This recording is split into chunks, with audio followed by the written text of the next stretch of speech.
Hello, welcome back. Gotta check the recording. Recording's still working.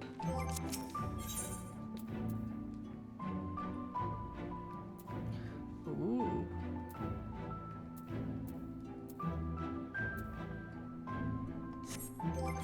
Hold on. Where are we?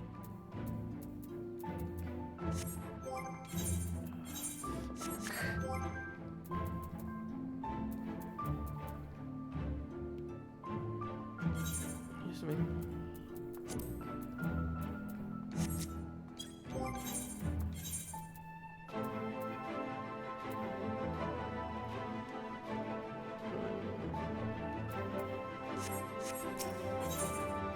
So we're not striking.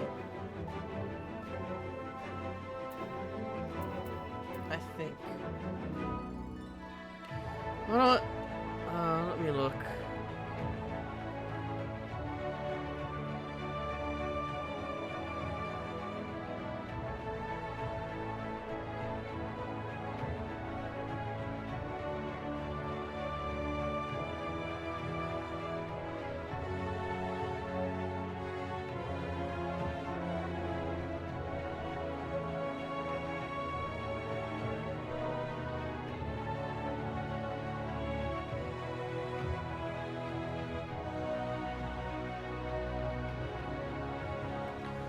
Okay, so it is indeed maiming.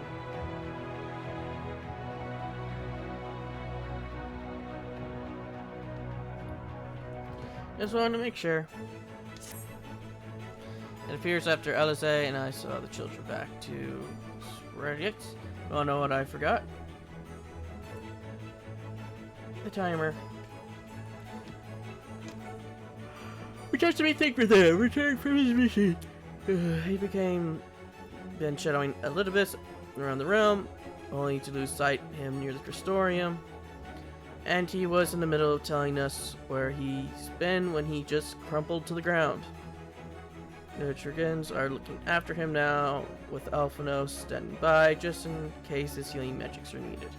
Since I couldn't do anything to help, I thought best to find you, and the guard at the extra told me where to look. I see it couldn't have been easy leaving Thancred's side. My thanks for bearing word to us. Come, let us hurry to Spagrix.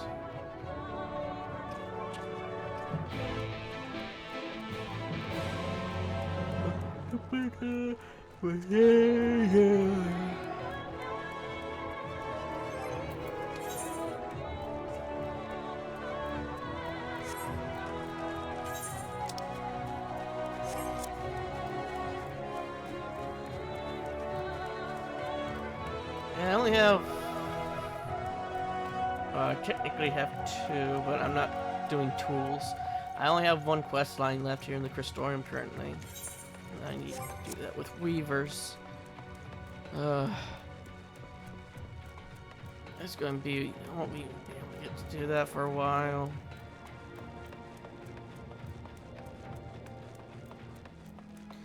Not unless I can find an effective way to get, Gil.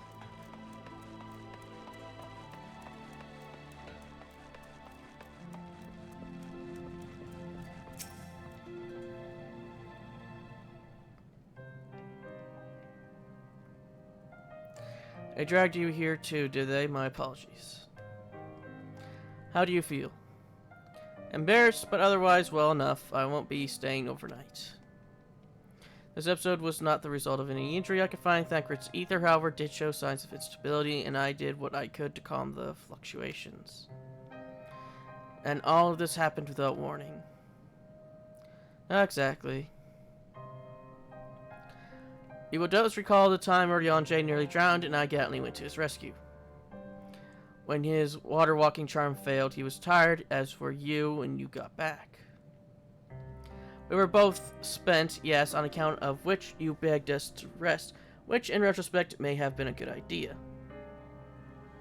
The fact is, I've been experiencing regular bouts of lightheadedness ever since, but there was no actual fainting until now.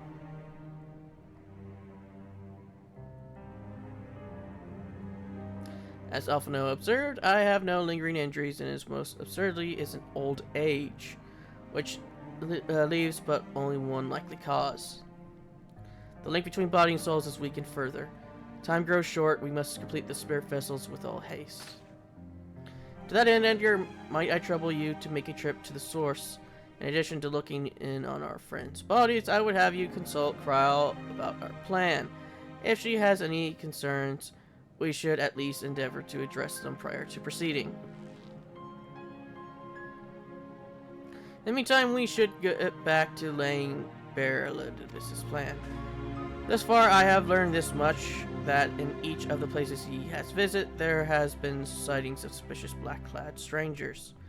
Moreover, the coming of these shady individuals have inadvertently coincided with some manner of misfortune, destroying settlements, blight ravaging crops, you know the sort of thing. All which serves rather conveniently to make Elizabeth's call for new heroes reverberate that much more loudly in the hearts of his audience. And you think these black cloud strangers are Asians? I do, and I fully intend to investigate further, though for that I shall require additional feet on the ground. You can count on mine. God knows I've been itching to get out there for a while. Mayhap Orion J too can be prevailed upon to join in your efforts. He has already provided copious guidance on the matters of the spirit vessel's construction. It is for Becklug and I to wrestle with the rest. Well, if you can spare the old boy, we may as well make use of him. I'll go and give him the good news. You do no such thing, however heedless you are of your well-being. If you care at all for Reen's feelings, you stay in bed until you're needed. Alphino and I will find you Orion J.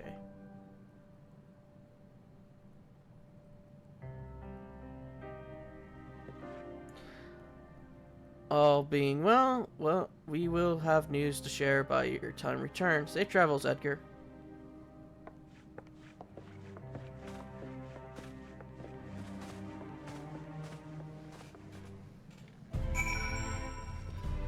Right.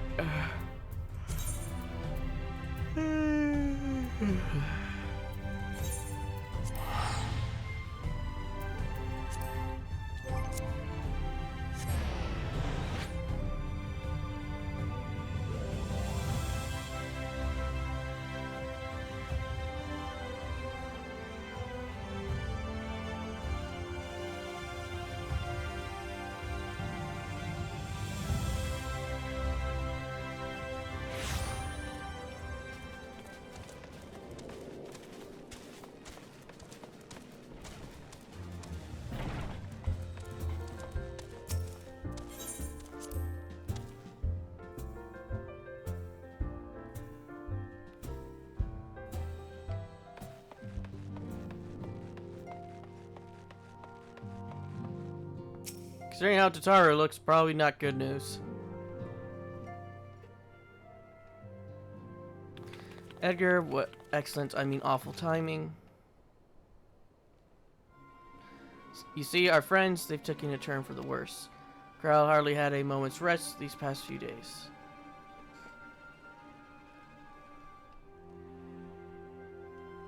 She didn't want anyone to worry, so we've been keeping it quiet. Oh, but listen to me, I call myself a receptionist, and I haven't even bothered to ask you why you're here. So they think the spirit vessels will be ready soon, and they want to make sure there are no problems at this end. You better talk to Kryl. She's with the others in Dawn's respite. Let's go and see her. Just prepare yourself, alright?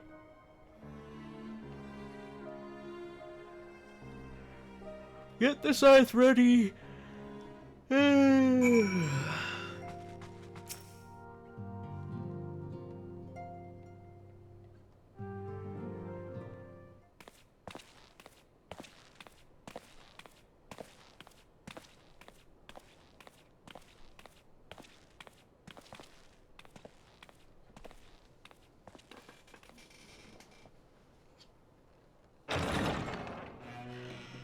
Excuse us.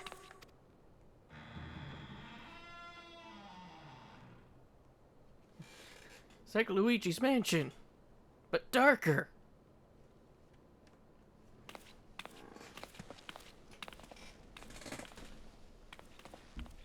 This way. Do we have like a light switch or something?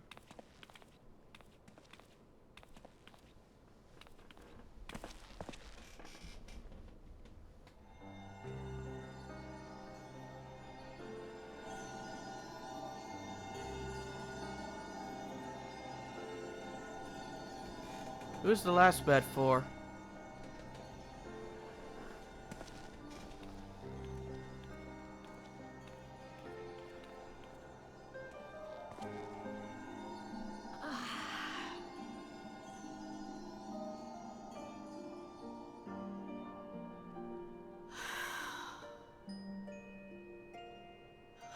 I would rather you hadn't seen this. I'm sorry. We have urgent tidings. Oh, no, I'm not angry with you. On the contrary, I know full well how hard everyone has been searching for a way to return home. And I had hoped to afford you the time you needed. But given our friend's present state, perhaps it was for the best that you came.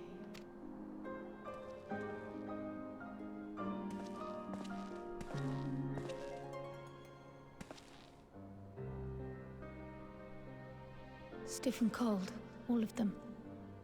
As if they were made of wax, barely alive at all.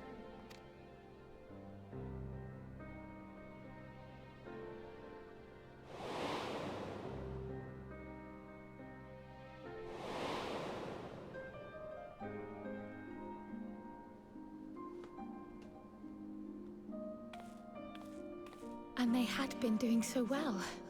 Save for occasional signs of etheric instability, they appeared to be in passable health. Then, quite without warning, things took a turn for the worse. A change for which even Master Matoya could offer no explanation. She could only remind me that the soul is yet an unknown frontier, and that much and more lies beyond our ken. But let's not lose heart just yet. At times like these, it is all the more important that we remain positive. Why? I but this moment succeeded in quelling a fluctuation in Thancred's ether. And while the others have weakened, they have remained relatively stable. I believe I may leave my post for a moment. So come, let me hear your tale outside.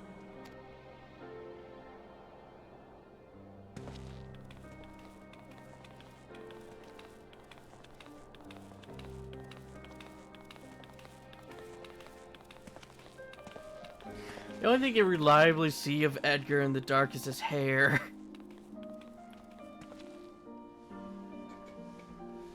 I guess we had beds set up just in case Edgar dropped and Tataru and Kryl dropped.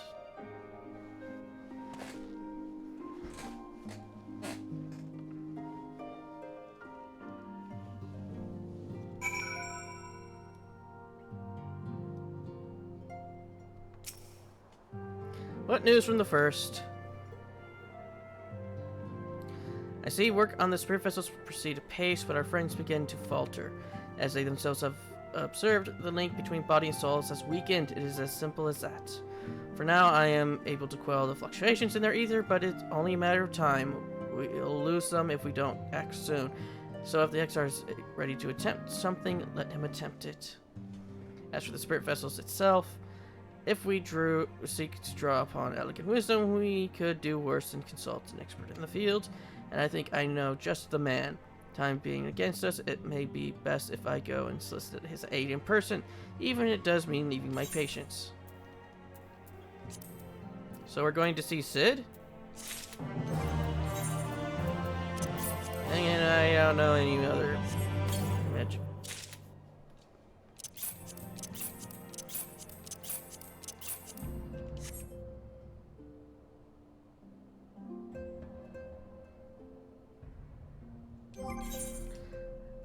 Well, it matches Edgar. Does it match the Scythe or the other things? But it matches Edgar.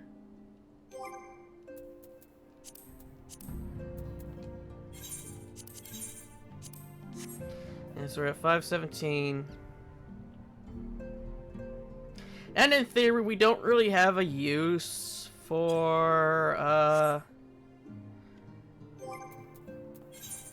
these anymore. For poetics.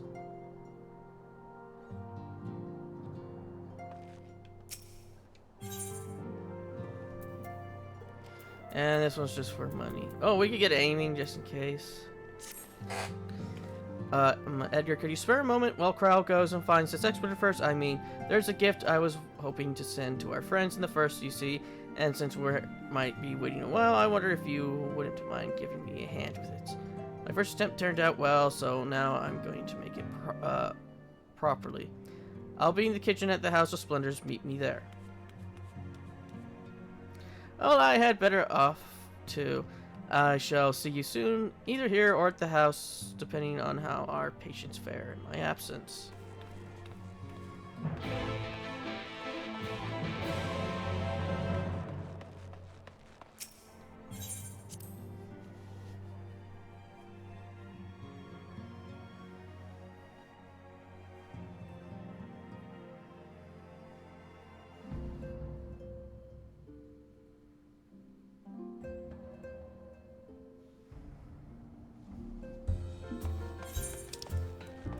Actually, since we weren't able to do that quest line that I wanted to do, we could do this quest line over here instead. Or quest, I don't know if there's exactly a line.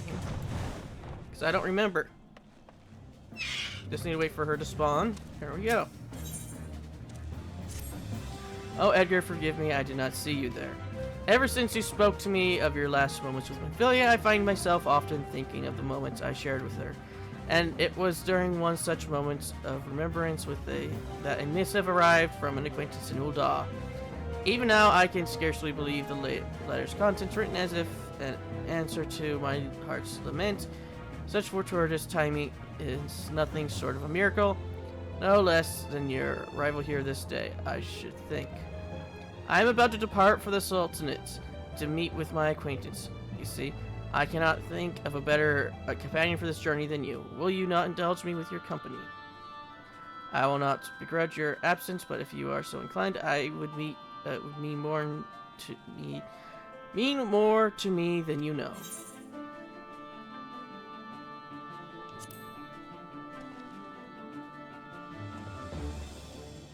You are too kind, my friend. We are to meet at the Steps of Thal in front of XIV's aesthetics. Pray go ahead, I will be along shortly.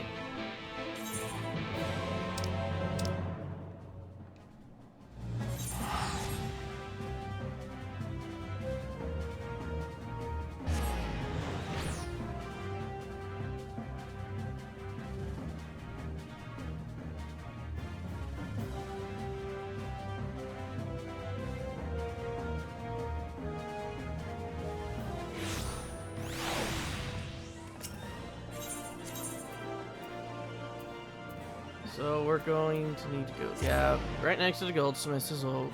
I know where it is. I've been here many a time.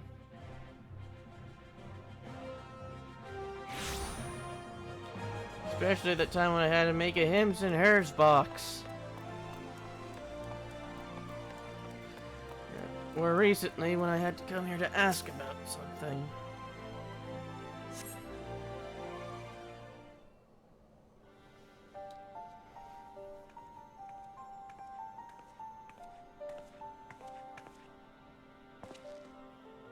I hope I have not kept you waiting over long. Levelin, thanks for coming on such short notice. Ah, it's the twins!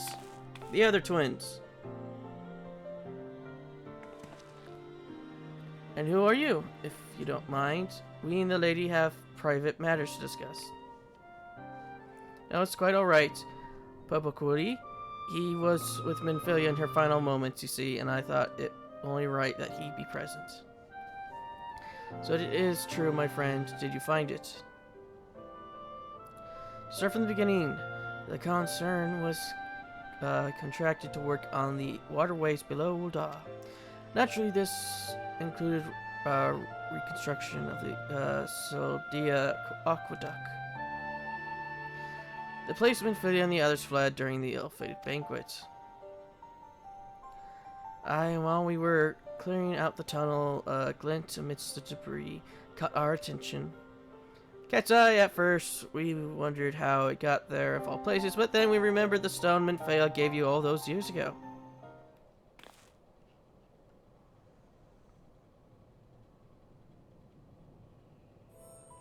There's no mistake about it, this is the self-same stone.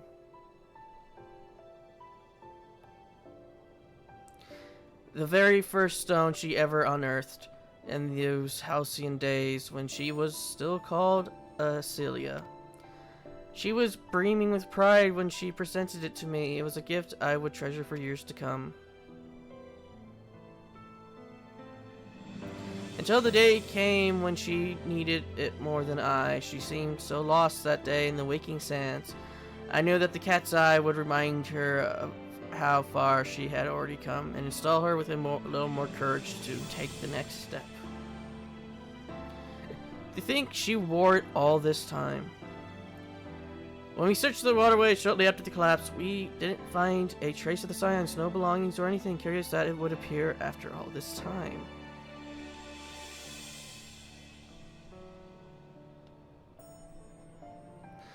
With a stone in hand, Minfilia pressed onward in her quest for true peace. Never once did she look back. And though she is gone, her legacy lives on. In you, Edgar, and the scions, and in the child Rean. Safe in the knowledge that others continue to walk her path, she has sent this stone back to me. This I choose to believe. She has earned her rest. I shall bury the stone that she might have peace and the hereafter. What are you thinking? Next to where her father rests. Indeed, there's no place then with your loved ones. Well, you're doubtless keen to see to that, so we won't keep you any longer. We'll find a way to go and pay respects to ourselves afterwards. Till next time, take care. Thank you, both of you. These two pop up in quite a few quest lines. Especially for crafters and gatherers. Ordovton was interred here and Ulda at Rig's burial chamber, but around the time of the Scion's founding, he was moved to the Church of Saint Adma Landma, under the care of Father Levelin. Come, Edgar, let us seek out the Father and request his permission to bury the stone. If you watched the original opening for the original, for 1.0, we're going to Ulda. I believe the twins are in there, as well as Famin, her lover, and I forget the other guy's name. But there's a Rogadin, I believe. I think all of them are in there, and all of them are friends. If you wish to know more about that stuff, that is in the Alchemist's questline. Because there's also some of it in the those two are also in let's see, the Miner, because they're from Amalja and Sons. Let's see, what else is there? I think some of it's in the Goldsmith Guild as well. And that's all I really know. There's probably more that there's to it in the other guild, in the other hand guilds. I haven't done them all. I've only done the collecting ones. All the collecting ones and two of the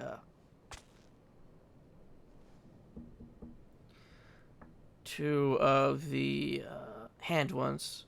So I'm going to be having a bit more looking out for those guys in the future. There you are. I was just telling Father about Minfilia and the cat's eye. Welcome, my son. Welcome, Flamin has explained to me the purpose of your visit. I see no reason to refuse you. Minfilia would wish to rest with her father.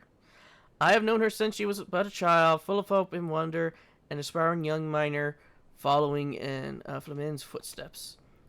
A dutiful student, to be sure. Nary a day passed that she did not set out into the wilderness with a pickaxe in hand. But fate would see her set aside the miner's tool and instead don a mantle of far greater responsibility.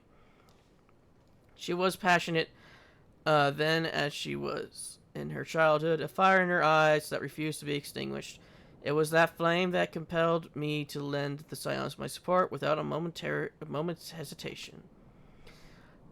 To now see so many brave and noble souls continue her work, it only reaffirms that I was right to place my faith in her. Forgive my meandering musings. You have not come to hear me wax nostalgic praise. See to burying the cat's eye. The 12's blessing be upon you. Thank you, Father Elithid. Come, Edgar. Warburton's grave is just south of the church.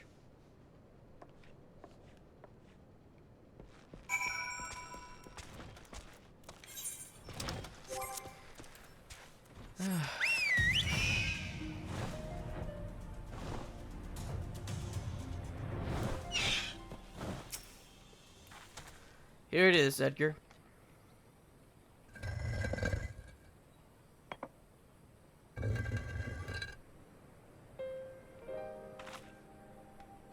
What did you move and put it in?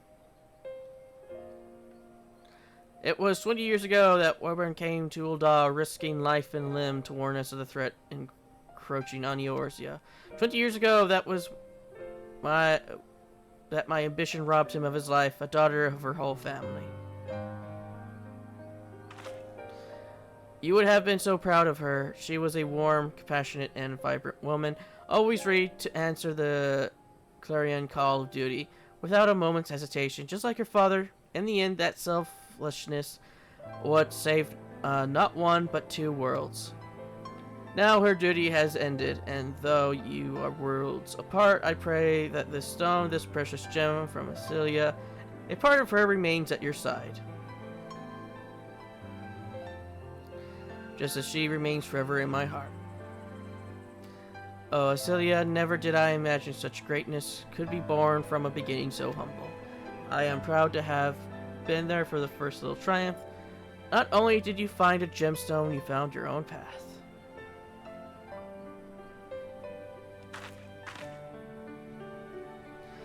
That path took you far away to a place fraught with danger, but you have achieved all that you ever desired, and you have returned. Rest now, Celia, my dearest daughter. Wouldn't you say a few words too?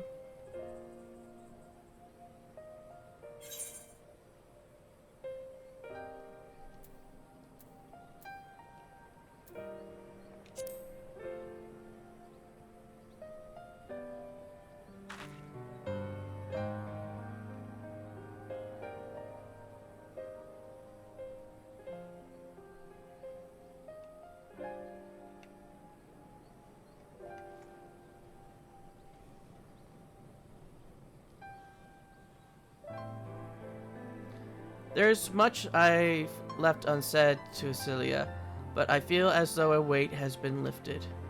With a lighter heart, I shall return to Mordona and resume doing my little part for the Scions, for her legacy. Wherever you may be headed, please take care, and when you meet them, do pass my regards to Thancred and Reen and all the others.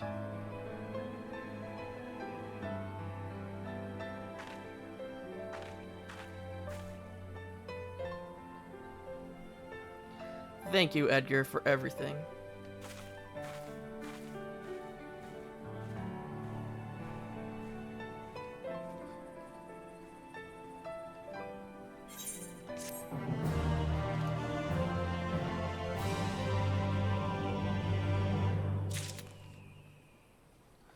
But yeah, if you wanted to know more for the context and stuff for that, filming and the all that other stuff, you could probably just find it with you'd rather do the Alchemist Guild stuff, or you can just find it on the wiki or something, because I don't want to say it for people who want to actually do the quest line. And I still don't even know the whole thing yet because I haven't done all the quests. For all I know, I might already have the full picture. You know I am missing quite a bit because I haven't done, I'd never played 1.0. There you are, Edgar. I am, as I am sure you've guessed, the gift is a bit of home cooking. Unlike Ryle, I can't do much to help our friends directly, but that doesn't mean I've been idle. Now, I've been doing my best for the Order, taking on this job and that to keep our coffers full. I've even helped out with the Ishgardian restoration.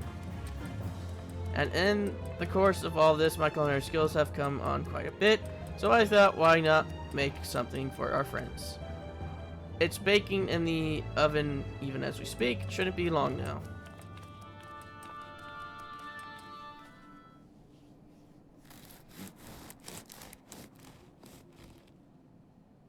Is this supposed to sound like that? They're baked to perfection, even if I'd say so myself. Evil! Your cake looks like bread.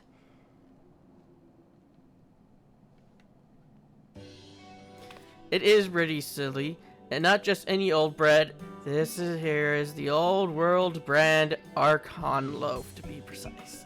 It's what they eat over in Charlian. Simple fare, I admit, but I thought it would remind our friends of home.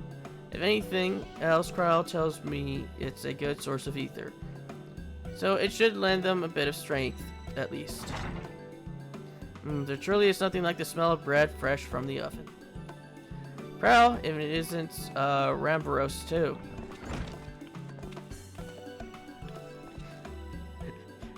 Don't worry, Tataru just baked pure evil into the world once again. Then again, recently I have found out there is even worse things in this game than Archon loaf. The dreaded Pentaloaf. Or Pentaloaf, or whatever it was called. I trust you require no introduction either, Edgar. Are you, my friend? Full glad I am to see you well. I confess I have a long list of questions to ask you, but I will endeavor to contain my curiosity for the present.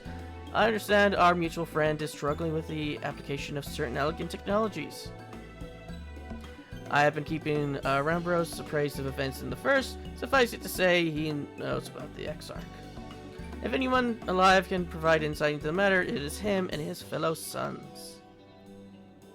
Loath I am to disappoint you after so glowing an endorsement.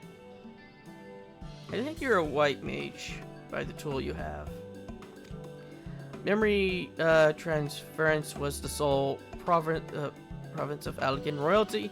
Its mechanism closely guarded secret. If any records of them remain, we have yet to find it. To wit, I regret that I can offer no solution to your problem. Which begs the question of why I bothered to come here empty-handed as I am. The answer being rather brazenly to ask a favor, I would have you relay a message to our comrade. Tell him that we never doubted him. Never doubted that he would achieve all that he said he would. Those of us who remained behind have yet to play our part. But when the time comes, he may rest easy in the knowledge that we will most certainly do so. And the tower shall shine once more as a beacon of hope in this world and beyond. So tell him that we consider his duty done, and that he should follow his heart now. Forgive me, but do you say this to discourage him for overexerting himself, or to encourage him to hold nothing back? Yes! That is for our friend to decide, but either way, I dare say certain someone will be impressed. Well, there you have it, Edgar. If you would be so good as to see Rambaros' message and Tataru's bread to their intended recipients, along with my report, of course. Kryle, before I wrap the bread up, would you mind giving it a try, just to make sure everything's as it should be? But of course, I'm always happy to lend my taste buds.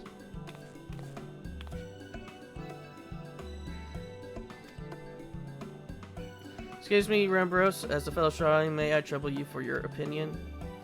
I usually have mine with a good dollop of Berlin berry jam, but I suppose plain is best for sampling purposes.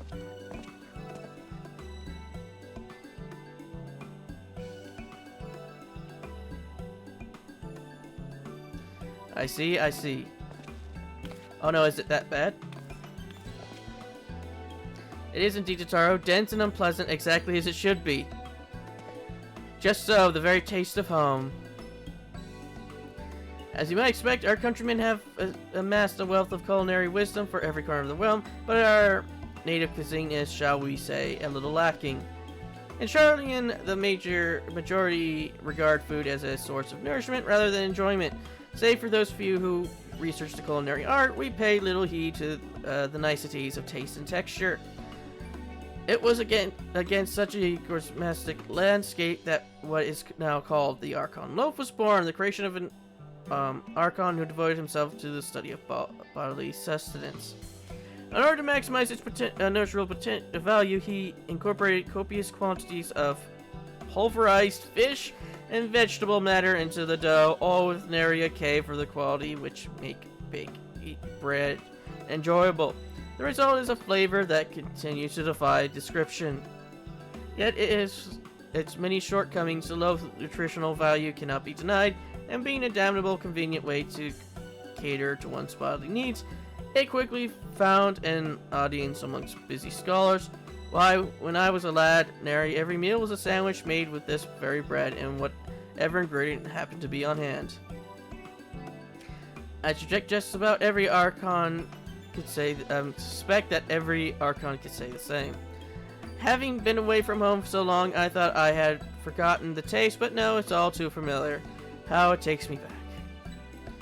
If there is enough, perhaps you can spare some for the Archon. He is certain to appreciate it.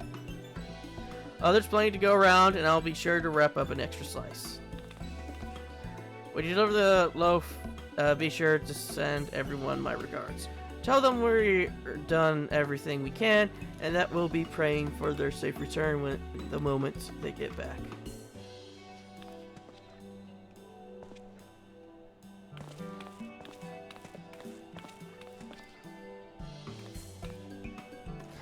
At least it doesn't taste like pure despair and hatred.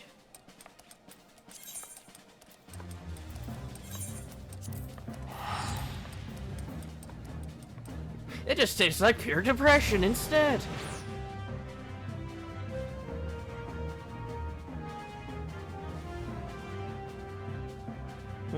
Sadness in a loaf.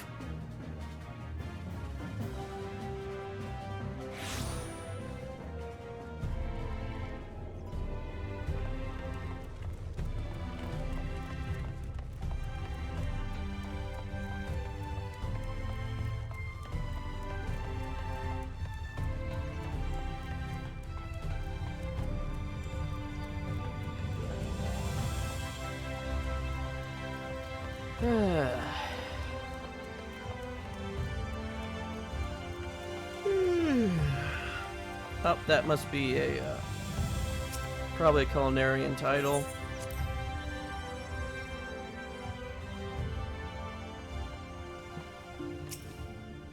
Welcome back, my friend. How was your journey? Created by an Archon who devoted himself to the study of substance, this bread infused with pulverized fish and vegetables is extremely nutritious, assuming one can get past the taste.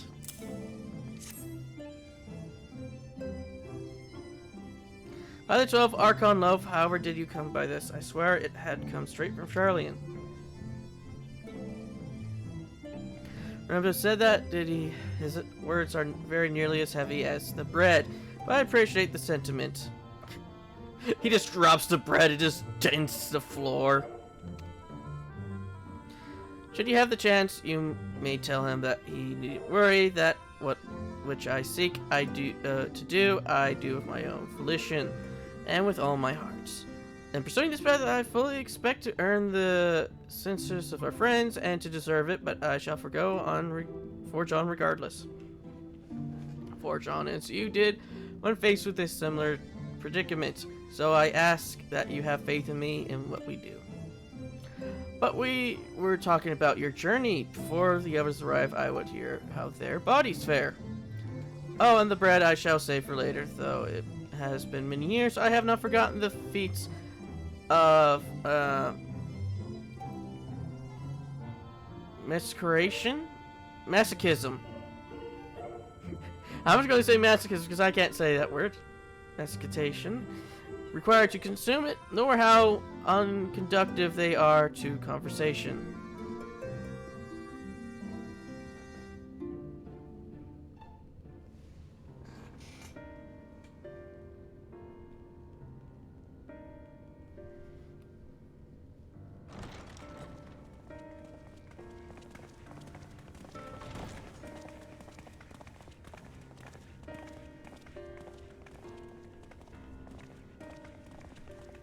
Forgive the delay. We have visited every region and confirmed the presence of Ascians throughout the realm. Lest a grave predicament be made to seem hopeless, it should be noted that they are of inferior rank. The black-masked minions who answer to the red. Yes, a gaggle of schemers attempting to exploit recent events, to sow the seeds of petty conflict. Fortunately, nothing of any great concern has come of their meddling just yet. We also encountered a number of the Crystarium's former defenders, busily solving this problem and that in a bid to become warriors of light. Their zeal is to be applauded. 'Tis but a pity I cannot encourage them on their course. Not knowing Elizabeth set them upon it, no. Both the troubles to be solved and the villains to be vanquished are his doing too, like as not. And so, with apologies to the aspiring warriors of light, I believe it best that we deal with the Ascians quickly and quietly. I quite agree. But tell us, what news from the source?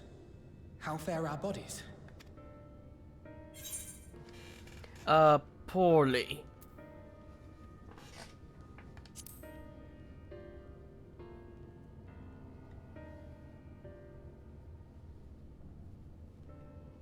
Oh dear. Then we must redouble our efforts. Not that we've ever stinted in that regard. This would seem an appropriate moment to ask about the spirit vessel.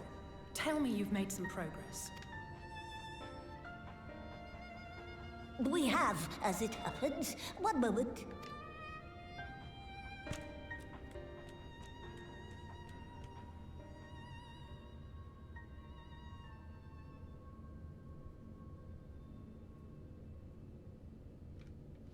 I see you stabbed him with it. Stones. Then this doth mean... This doth mean they stabbed him with the aetherite. I mean the orsite. For the benefit of all, permit us to explain. As you will recall, using white auracite as our starting point, we fashioned a vessel for mind and memory both. Yet, though it served this purpose admirably, the process of imbuing it with one's complete essence proved a somewhat thornier proposition. Simply put, the memory would not accompany the mind. And so, we looked to the Allegans' mastery of memory transference for a solution. Wait a minute, did Yashola come in with us, with them, or is she not here? This approach was not without its own complications, however, relying as it does upon blood, which inanimate objects, notably, do not possess. We duly explored methods of suffusing the vessel with drops of the aforementioned. Alas, our painstaking experimentation succeeded only in making me feel faint, and singularly failed to imbue the crystal with the necessary properties. It was then that an idea occurred to me, namely that we might fuse the vessel not with normal blood, but with my crystallized essence.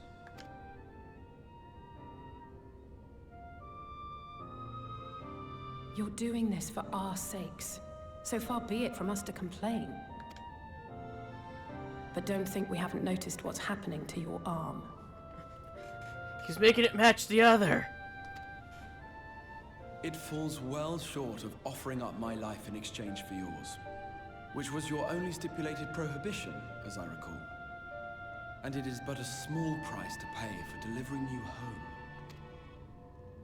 Assuming it works, we shall soon know if this grisly addition will serve as a suitable conduit for the subject's memory. Though not soon enough to warrant your waiting. The test is like to take a while. Let us be off then. We have Ascians to attend to, among other things. Forgive me, but I count 6 vessels, and there are only 5 of us. One is for testing purposes. I will personally use it to see whether the crystal functions as it should. And if it does, wouldn't that mean that your soul could also return to the source? Yes. In theory, at least. But there is a distinct difference between your circumstances and mine. While your corporeal forms want for souls, my past self does not. Mayhap our essences would blend, or mayhap they would curdle. There is no telling what might occur. You might even explode! And you'd be willing to take that risk? I would. I see.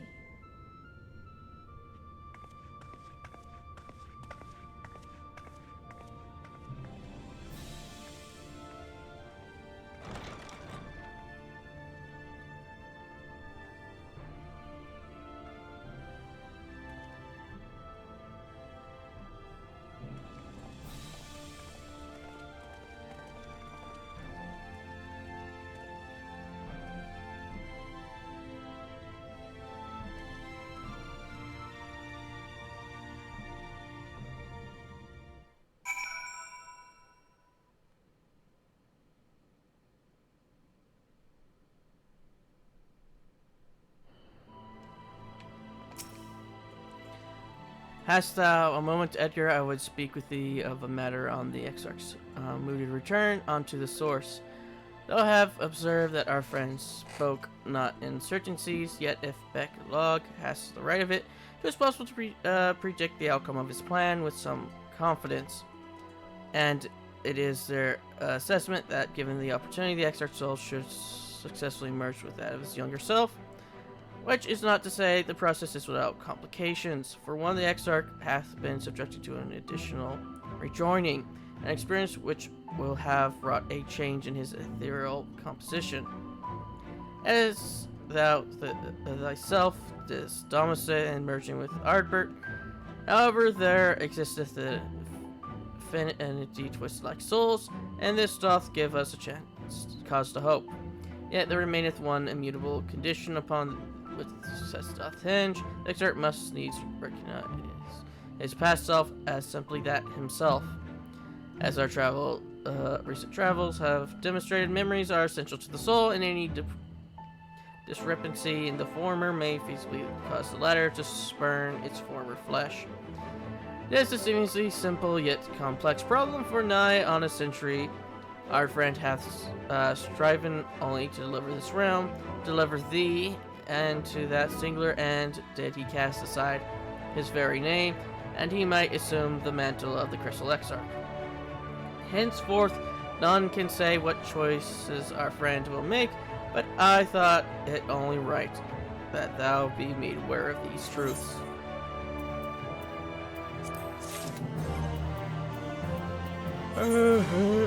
Right back! Armory. Chocobo. Thank you. For one more level. You know what? The timer's kind of going down. We got about 12 minutes left, so I'll call it. So I'll see you all in the next.